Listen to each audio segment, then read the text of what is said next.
안녕하세요. 오늘도 사연 살롱을 찾아주셔서 감사합니다. 한 남자와 두 번째 인생을 살고 있는 50대 여성이에요. 흔히들 그러죠. 사는 게 지옥이라고. 한때 제 인생은 지옥 그 자체였어요. 딸린 식구가 없었다면 바로 인생을 끝내버리고 싶었을 정도로 하루하루가 암담하고 처참하기 그지없었거든요. 그래도 모진 목숨 스스로 거두지 못하고 기를 쓰고 살아보니 제 인생에도 기적이라는 게 일어났지 뭡니까? 이제는 다 지난 얘기로 웃으며 옛 이야기하며 살고 있는 요즘이 얼마나 감사하고 행복한지 모르겠어요. 저는 한부모 가정에서 자랐어요. 엄마는 제가 5살 무렵 집을 나가셨고 아빠 혼자 저를 키우셨죠. 사실 키웠다기보다는 방임했다는 게 맞는 표현일 거예요. 아빠는 엄마에 대한 미움을 제게 풀고 살았던 것 같아요. 이해가 안 가는 건 도망간 아내를 닮은 제가 꼴 보기 싫었으면서도 시설에 보내거나 남의 집에 양자로 보내지는 않았다는 거예요. 그렇다고 애정을 쏟아 키우지도 않았으면서요. 그러니까 아빠와 저는 한 지붕 아래 함께 사는 생물학적 부녀일 뿐이었어요. 어릴 땐 아빠가 참 밉고 싫었는데 돌이켜 생각해보니 도망간 아내가 남긴 딸 자식을 홀로 키워야 했던 아빠 인생도 참 안 됐다는 생각이 들어요. 평범한 직장인이었던 아빠는 엄마가 집을 나간 이후로 술에 빠져 살았어요.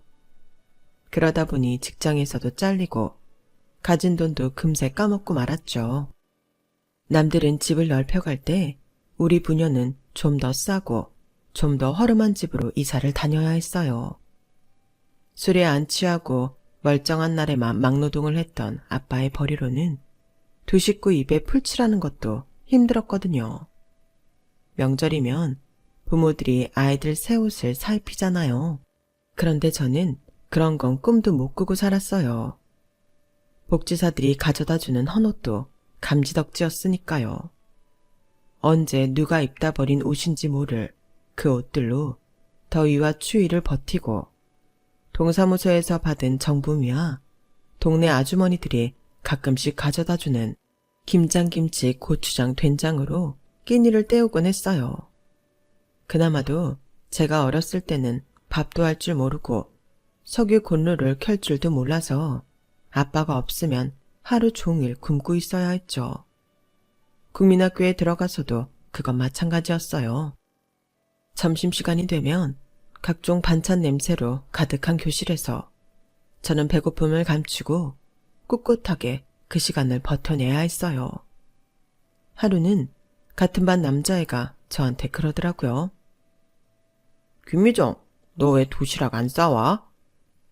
몰라서 묻는 건지 알면서 일부러 묻는 건지 모르겠지만 그 질문에 저는 얼굴이 발갛게 달아올라 아무 말도 할 수 없었어요. 그러자 옆자리 여자아이가 저 대신 대답을 해주더군요. 정민은 엄마 없잖아. 그러자 질문을 했던 남자아이는 충분한 답을 들었다는 듯 고개를 끄덕이더군요. 그때 그 말은 아직도 제 가슴 깊은 곳에 가시처럼 박혀 있어요. 엄마 없잖아. 그 5글자로 제 인생은 정확히 설명됐거든요. 학년이 올라가면서 성냥을 켤 줄 알게 되고 골로를 사용할 수 있게 되자 비로소 저는 점심시간에 도시락을 싸갈 수 있었어요. 반찬이라고 해봐야 동네 아주머니가 가져다준 김치의 장아찌가 고작이었지만요. 그래도 그 초라한 도시락 덕분에 남들 밥 먹는 시간에 같이 어울릴 수 있어서 얼마나 다행이었나 몰라요. 제가 다니던 국민학교 옆에는 재래시장이 있었어요. 그래서 저희 학교 아이들은 방과 후에 다들 재래시장으로 달려갔죠. 거기엔 엄청 맛있는 떡볶이집이 있었거든요. 커다란 사각판에 보글보글 끓고 있는 떡볶이에 김말이, 야끼만두, 못난이 만두가 먹음직스럽게 놓여있는 집이었죠. 장판이 깔린 긴 나무 의자에 다닥다닥 붙어앉은 국민학생들은 초록색 플라스틱 접시에 담긴 떡볶이를 맛있게 먹어댔어요. 모르긴 해도 그 집에서 떡볶이를 먹어보지 않은 사람은 저뿐이었을 거예요. 떡볶이를 사 먹을 만큼 저희 집 살림은 넉넉지 않았으니까요. 그런데 저랑 같이 하교를 하던 친구들 때문에 할 수 없이 저도 그 집 떡볶이집에 가게 된 거예요. 돈이 한 푼도 없었던 저는 아이들이 떡볶이를 다 먹을 때까지 옆에서 지켜봐야만 했죠. 그런 제가 신경이 쓰였는지 떡볶이 아줌마는 맛이나 보라며 그릇에 떡볶이를 조금 담아주셨어요. 저 돈 없어요. 상관없어. 맛보기는 돈 안 받으니까. 난생 처음 떡볶이를 먹어본 저는 매콤달콤한 그 맛에 홀딱 빠지고 말았어요. 접시에 코를 박고 국물까지 깔끔하게 핥아먹을 정도로요. 떡볶이를 다 먹고 친구들과 집으로 돌아가려는데 떡볶이집 아주머니가 저만 살짝 부르시더라고요. 앞으로는 떡볶이 먹고 싶으면 빈병 하나씩 가져와. 소주병이든 맥주병이든 상관없으니까. 다른 친구들한테는 비밀로 하고. 정말 그래도 돼요? 그럼 슈퍼에서도 빈병 가져가면 돈으로 바꿔주잖니. 그러니 돈 대신 떡볶이로 받는다 생각하면 되지 않을까? 그때까지 빈병이 돈이 된다는 걸 몰랐던 저는 신세계를 본 기분이었어요. 하루도 술을 거르지 않는 아빠 때문에 저희 집에는 빈 소주병부터 시작해 각종 술병들이 잔뜩 있었거든요. 그게 다 돈이 되는 거였다니 순간 부자가 된 기분이었어요. 그 후로 저는 아빠가 마시고 난 빈 소주병으로 떡볶이를 바꿔 먹게 되었어요. 철이 들고서야 아주머니가 나를 위해 손해도 감수하며 그런 일을 했다는 걸 알게 되었죠. 고학년이 되고부터는 더 이상 빈병을 들고 떡볶이집을 찾지는 않았지만 이미 아주머니와는 많이 친해져서 가게가 바쁠 시간에는 옆에서 일도 도와드리곤 했어요. 아주머니는 김치며 밑반찬 같은 것들을 챙겨주시곤 했고요. 물론 제가 먹는 떡볶이는 늘 공짜였죠. 아주머니한테는 저보다 4살 많은 아들이 있었는데 장사를 마치고 가게를 정리할 때면 아들이 찾아와 아주머니를 모셔가곤 했어요. 그러다 보니 저도 그 오빠와 자주 마주치게 되었고 오빠 동생으로 지내게 되었죠. 저희 집 사정을 알고 있는 아주머니는 제가 2차 성징 이후 여성용품이 필요하게 됐을 때도 엄마 대신 생리대도 사주시고 속옷도 사주셨어요. 저희 아빠는 남자라서 그런 걸 잘 모르기도 했고 딱히 제게 관심이 없었기 때문에 아주머니가 없었다면 정말 난감할 뻔했죠. 술에 빠져 살던 아빠는 일하는 날이 점점 줄어들었어요. 술에 취해 사는 사람을 공장에서 써줄 리가 없었으니까요. 일이 없으면 홧김에 술을 마시고 어쩌다 일을 나갔다 오면 그날 번 돈으로 술을 사 마시곤 했죠. 술이 취한 아빠는 늘 엄마 욕을 했어요. 나날이 엄마를 닮아가는 저를 향해 엄마한테 못했던 욕설을 퍼부으시면서요. 당시 제 소원은 아빠가 하루빨리 없어지는 거였어요. 차라리 아빠가 없으면 정부 지원금도 받을 수 있고 그 돈으로 지금보다 나은 생활을 할 수 있을 것 같았거든요. 그런 나쁜 소원 때문이었을까요? 고등학교 1학년 여름방학을 며칠 앞둔 어느 날 아침 일찍 일을 나갔던 아빠가 뺑소니 차량에 치여 세상을 떠나신 거예요. 내 인생에 도움이 안 되는 사람이라고 생각했던 아빠가 세상을 떠나자 그동안 아빠 그늘에서 사느라 몰랐던 냉혹한 현실이 눈앞에 펼쳐지더군요. 장례식장에 모인 아빠 형제들이 마치 저를 공 돌리듯 서로에게 떠넘기기 바빴거든요. 기집애가 나이가 있어서 시설에서도 안 받아주겠다고 하는데 그럼 어떡해? 우리 중에 그나마 형편이 좋은 큰오빠가 맡아야지. 어머 아가씨, 무슨 말을 그렇게 해요? 우리가 형편이 낮긴 뭐가 나아요? 이 사람 쥐꼬리만한 월급으로 우리 5 식구 먹고 사는 것도 벅찬데 어떻게 조카까지 맡아서 키우란 말이에요? 난 못해요. 난 죽어도 못해. 그렇게 조카가 불쌍하면 아가씨가 키우면 되겠네. 아가씨는 자식도 아들 하나뿐인데 애 하나 더 키운다고 힘들 것도 없지 뭐. 언니, 우리 집 사정 뻔히 알면서 어떻게 이래요? 나는 뭐 불쌍한 내 조카를 큰오빠 집에 보내고 싶어 이러는 줄 알아요? 상황이 안 되니까 그러는 거잖아요. 죽은 사람은 말이 없는데 산 사람들은 참 말도 많더라고요. 결국 큰엄마의 반대로 저는 잘 사는 큰 집이 아닌 가난한 고모 집에 가서 살게 되었어요. 어차피 곧 방학이라서 새학기에 맞춰 고모 집 근처 고등학교로 전학을 하기로 하고 일단 제 집만 빼서 고모 집으로 향했어요.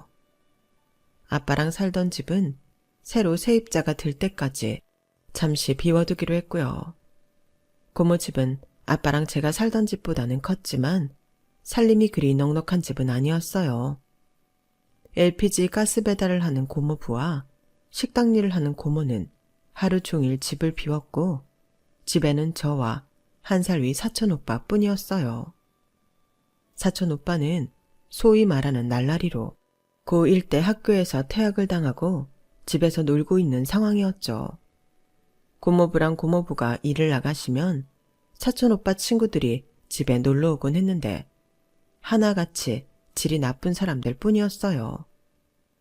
온 집안에 담배 연기를 뿜어대며 이상한 비디오나 보고 때로는 술까지 마시기도 했죠. 그래서 오빠 친구들이 올 때면 저는 방문을 걸어 잠그고 방 밖으로 일절 나가지 않았어요. 그러다 한 번은 화장실이 급해서 방문을 열고 나왔는데 사촌 오빠 친구 중 하나가 화장실까지 저를 쫓아오지 뭐예요. 안 그래도 집에 올 때마다 저를 느끼한 눈으로 쳐다보는 게 소름이 끼쳤는데 그날은 더 집요하게 치근덕거리더라고요. 그런데도 사촌 오빠는 말릴 생각은 않고 친구들이랑 키득거리며 웃고 떠들기만 하는 거예요.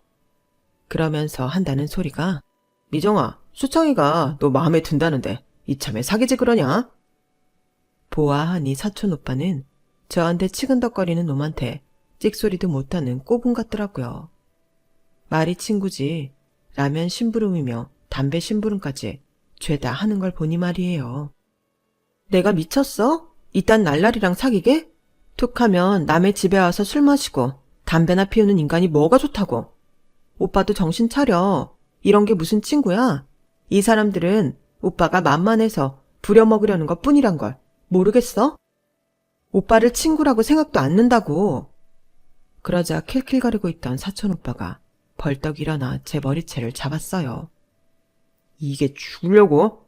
부모도 없는 구하년이 불쌍해서 받아줬더니 어디서 까불어?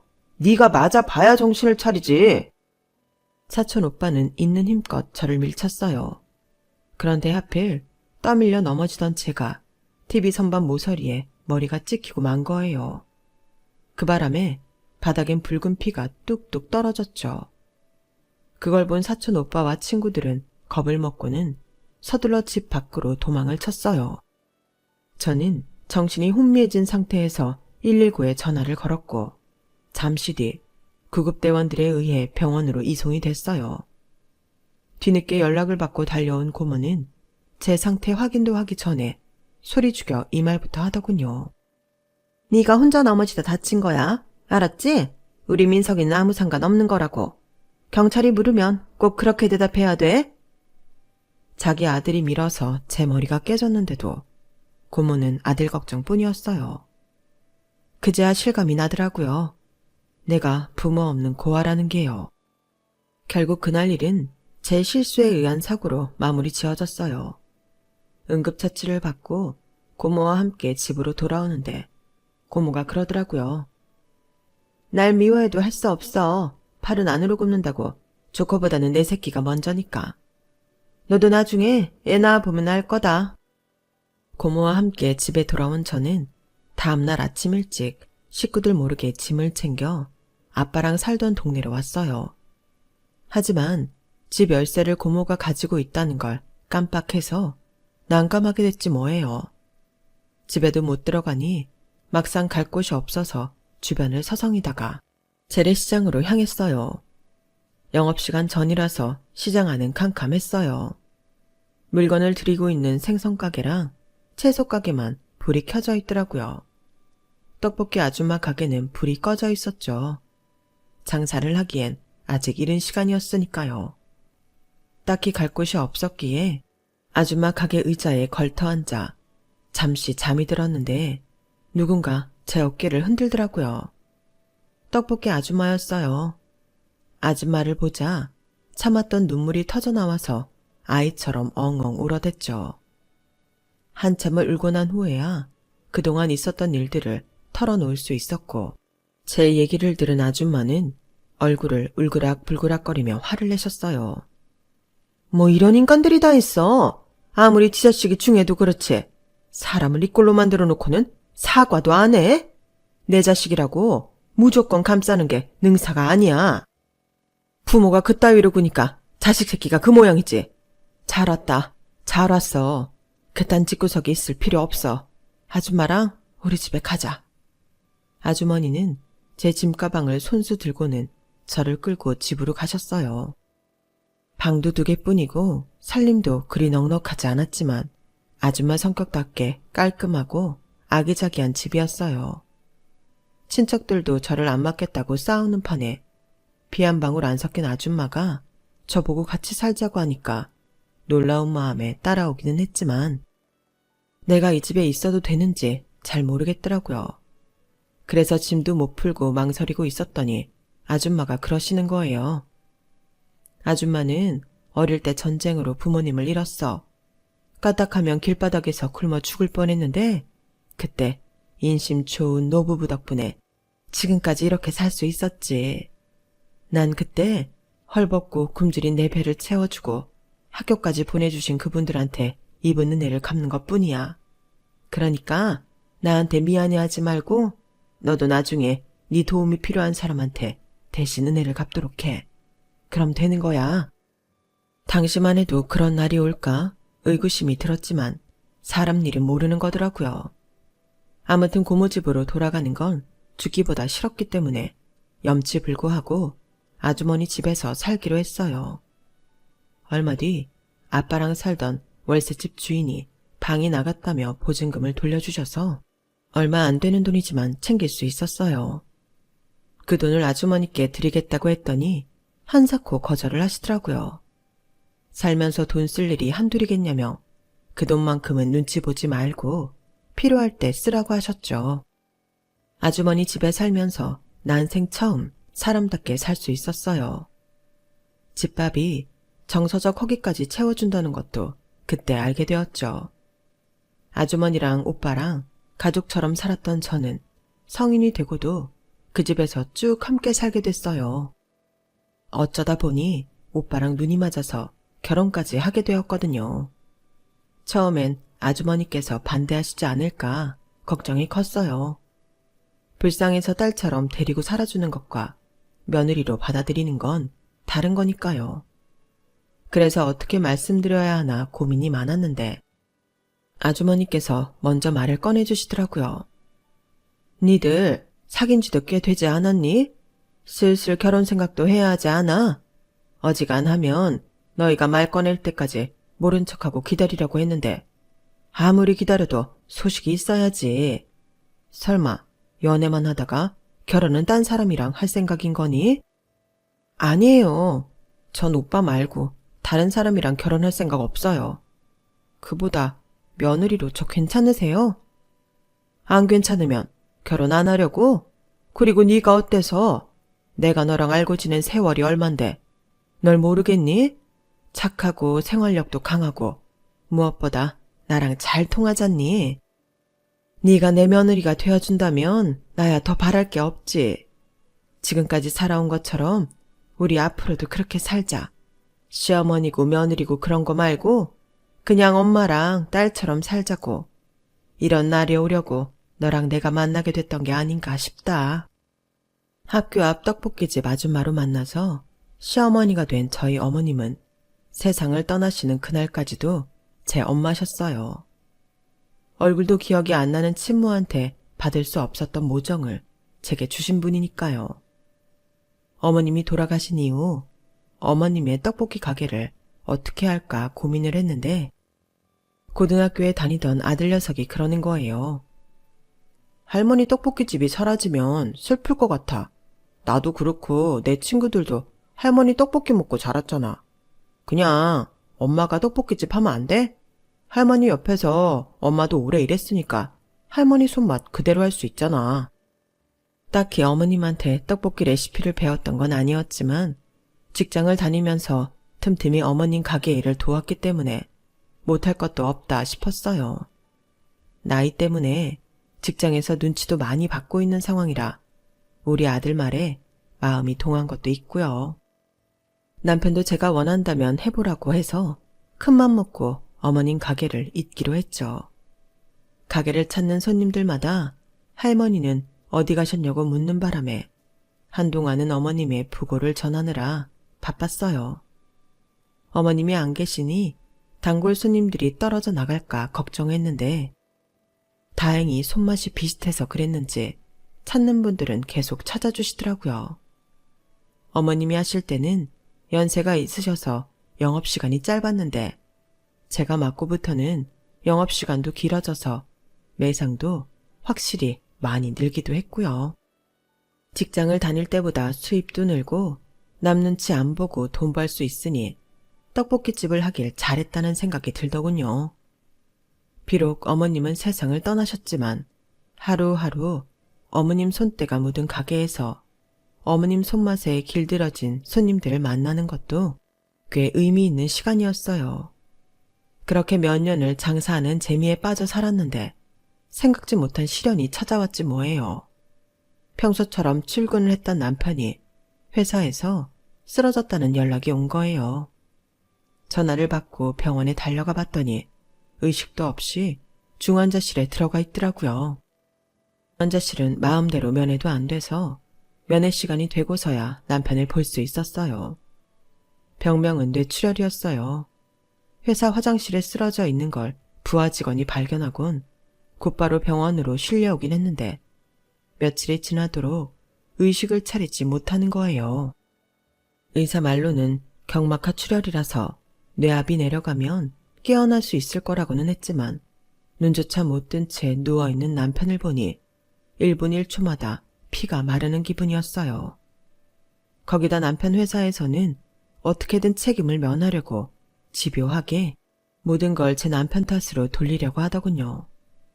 병원에 찾아온 남편의 직장 상사는 뜬금없이 제 남편의 업무 실책을 거론하며 회사의 피해가 엄청나다는 개소리만 짓거리다 돌아갔고 법무팀에서 나온 사람은 약간의 위로금 외에는 줄 수 없다고 돈 얘기만 하다 돌아갔어요. 직장에서 직원이 쓰러졌는데 누구 하나 위로 한마디 해주는 사람이 없더군요. 그런데 늦은 밤 병원에 찾아온 여직원 하나가 뜻밖의 말을 해주었어요. 실은 과장님이 권고사직 대상자에 올라서 한 달 전부터 퇴사 강요를 받으셨어요.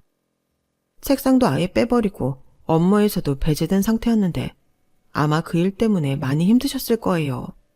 제가 이런 얘기한 건 비밀로 해주세요. 부서 사람들이 병문안도 못 오는 것도 회사에서 알면 피해 입을까봐 그러는 거예요.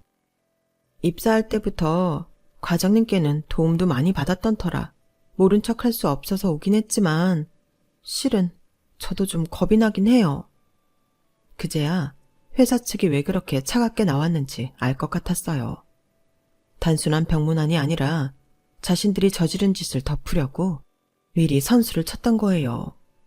모르면 모를까 알고도 가만히 있을 수는 없었지만 당장은 남편이 깨어나길 기다리는 게 우선이었어요. 다행히도 남편은 며칠 뒤 의식을 차렸지만 후유증으로 한동안 재활치료를 받아야 했어요. 사람 마음이 참 간사한 게 처음엔 남편이 깨어나 준 것만으로도 감사했지만 시간이 지나자 오히려 화가 나더라고요. 멀쩡하던 사람이 하루아침에 몸도 혼자 못 가누고 말도 제대로 못하게 되었으니까요. 그래서 남편이 다니던 회사에 소송을 걸었어요. 내 남편의 명예를 위해서라도 이번 일에 대해 제대로 짚고 넘어가야겠다 생각했거든요. 회사에서는 제가 돈독이 올라서 병든 남편 앞세워 돈 뜯어낼 요량으로 무리한 소송을 진행한다고 비난하더군요. 군입대를 앞둔 아들은 자신이 없는 동안 혼자 회사와 싸워야 하는 엄마가 안쓰러웠는지 소송을 말리기도 했고요. 엄마가 걱정돼서 그러는 거라면 걱정할 거 없어. 네 아빠를 위해서라도 엄마는 끝까지 싸울 거니까. 내가 그동안 이보다 더한 상황도 버텨냈는데 고작 이깟 일에 무릎 꿇을 것 같아? 어림도 없어. 말은 그렇게 했지만 저라고 겁이 안 났겠어요. 가진 게 없으니 유능한 변호사를 선임할 수도 없을 거고, 그에 반해 회사는 전담 법무팀까지 있으니 계란으로 바위치기인데요. 그래도 모든 걸 내 남편 잘못으로 떠넘기는 회사를 용서할 수 없더라고요. 그래서 소송을 진행했는데 예상대로 돈이 문제였어요. 우리 측 변호사는 재판 날짜도 제대로 기억 못할 정도로 우리 일에 관심이 없어 보였어요. 저런 게 무슨 변호사라고 하나 싶을 정도로 무능 그 자체였죠. 제발 신경 좀 써달라고 몇 번이나 찾아가 부탁을 했는데도 한다는 소리가 이 소송은 애초에 진 싸움이라는 말뿐이더군요. 그러면서 돈은 따박따박 받아가는 꼴을 보니 부하가 치밀었어요. 중간에 변호사를 해임하고 다른 변호사를 선임했지만 별반 달라지지는 않더라고요. 그렇게 소송은 돈과 시간만 잡아먹고 승소의 희망은 점점 더 희박해져 갔죠. 남편 치료비에 소송 비용까지 감당해야 했기에 떡볶이 가게 일을 쉴 수도 없었어요. 거기다 남편 병수발도 병행해야 했죠. 그땐 정말 악으로 깡으로 버텼다고 해도 과언이 아닐 거예요. 그러던 어느 날이었어요. 그날은 남편 치료가 있는 날이라서 점심시간이 한참 지나고서야 가게로 나왔는데 웬 꼬마애가 막 끓기 시작한 떡볶이판 앞에서 침을 꿀딱꿀딱 삼키고 있지 뭐예요. 딱 봐도 배가 무척 고픈 것 같았어요. 어쩌니? 이제 막 끓어서 10분 정도 더 있어야 되는데 기다렸다 먹고 갈래? 그러자 아이는 대답은 않고 고개만 끄덕이더라고요. 그래서 일단 자리에 앉히고 오뎅 국물부터 한 컵 떠주었죠.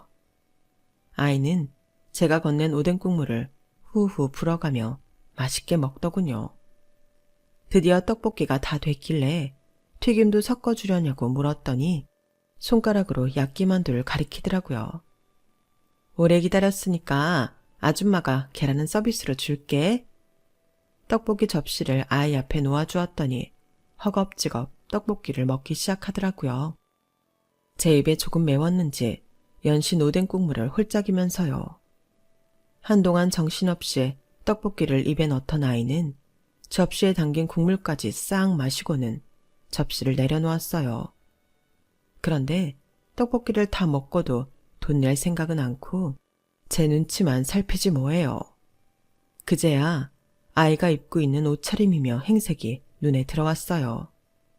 목이 늘어날 대로 늘어난 티셔츠에 발목까지 댕강 올라온 바지 밑단, 언제 감았는지 모를 정도로 떡이 진 머리카락까지 부모의 손길이 닿지 않은 흔적들이 말이죠.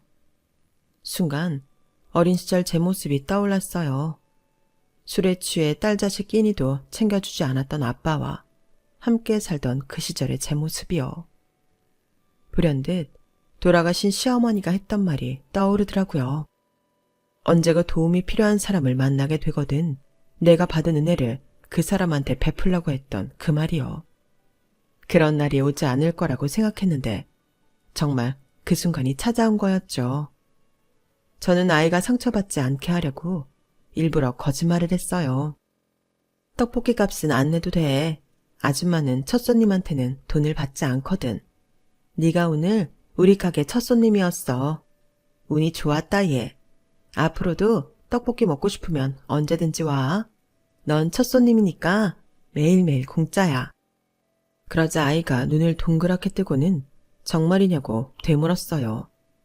그럼 설마 아줌마가 너처럼 어린애한테 거짓말을 하겠니?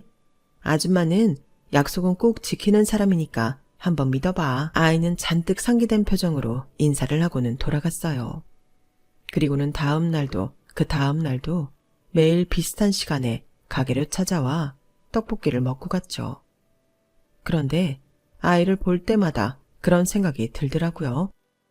저 또래 애라면 학교에서 수업받을 시간인데 어떻게 밖에 돌아다닐까 하고 말이에요. 그래서 하루는 아이한테 넌지시 물었어요. 얘, 너는 몇 학년이니? 요 앞에 있는 초등학교 다녀? 그러자 아이가 고개를 저으며 그러더군요. 난 학교 안 다녀요. 몇 살인지는 나도 몰라요. 그게 무슨 소리야? 몇 살인지 모른다니. 너희 엄마나 아빠가 안 가르쳐 주셨어? 나 엄마 아빠 없는데? 그 말의 순간 목이 콱 막히는 것 같았어요. 난 할아버지랑 살아요. 아이 말에 따르면 자기는 할아버지랑 둘이 사는데 얼마 전부터 할아버지가 많이 아프셔서 일을 못하고 있다고 했어요. 할아버지랑 같이 폐지 줍는 일을 하고 살았는데 일을 못하니 집에 먹을 것도 떨어진 상태라고요. 가끔 사람들이 찾아와 먹을 걸 주고 가기는 하지만 그걸로는 두 사람이 먹고 살기 힘든 모양이더라고요. 그 말을 들으니 가만히 두고 볼 수만은 없어서 아이를 따라 집으로 찾아갔어요. 아이가 할아버지와 산다는 반지하 입구에는 폐지가 잔뜩 쌓여 있었어요. 집 안에 들어가 보니 이게 사람 사는 집이 맞나 싶을 정도로 엉망이더라고요. 자리 보전하고 있던 할아버지는 저를 보자 호통부터 치셨어요. 아이 앞인데도 험한 욕까지 퍼부어가며 말이죠. 딱 봐도 정신이 온전치 않은 분 같더군요. 이런 환경에 아이를 방치해서는 안 되겠다는 생각에 그 길로 행정복지센터를 찾아갔어요. 가서 사정을 얘기했더니 직원이 난색을 표하더라고요. 집 앞에 쌓아놓은 폐지랑 악취 때문에 몇 번이나 찾아갔지만 번번이 어르신이 자신들을 쫓아냈다고 말이죠. 아니, 그런다고 애를 그런 집에 그냥 둬요? 그 어린 게 밥도 제대로 못 먹고 지내던데. 애요? 그 집에는 애는 없는데? 우리가 갔을 땐 그 집에 애는 없었어요. 서류상으로도 할아버지 혼자 사는 걸로 돼 있고요. 알고 보니 아이는 할아버지가 사람들 몰래 키우고 있었더라고요. 게다가 두 사람은 피 한 방울 안 섞인 남남이었어요. 폐지를 줍던 할아버지가 길가에 피 흘리고 쓰러져 있는 아이를 데려다 길렀던 거였죠. 아이는 뺑소니 차량에 치인 채 길가에 방치됐던 모양이었어요. 기억도 잃은 상태로요. 뒤늦게 아이의 존재를 알게 된 센터 직원들과 경찰은 아이를 보호시설로 옮겼어요. 부모 찾는 일은 차차 진행할 거라고 하더군요. 아이가 부모를 찾게 되거든 제게도 알려달라는 부탁을 하고는 돌아왔어요. 아이를 보호시설에 두고 저도 왔다 갔다 같이 돌보며 지내길 1년이 지난 어느 날이었어요. 떡볶이 한 판을 다 팔고 두 번째 판을 끓이고 있는데 건너편 두부가게 사장님이 그러는 거예요. 웬 놈의 차가 줄줄이 시장 입구를 막고 있는 건지 원? 혹시 근처에 연예인이나 국회의원이 왔나? 떡볶이 아줌마, 혹시 무슨 소식 들은 거 있어? 글쎄요, 전 모르겠는데요. 왜요? 무슨 일 있어요? 검은 세단이 시장 앞에 잔뜩 와 있어. 되게 유명한 사람이 시장에 왔나 봐. 성화철도 아닌데 누가 온 거지? 그때였어요. 꼬마의 목소리가 들리더라고요. 저기에요. 저 떡볶이집이요. 소리가 나는 곳으로 고개를 돌려보니 그 아이가 서 있더라고요. 예전과는 달리 깔끔하고 예쁜 옷차림을 하고 말이죠.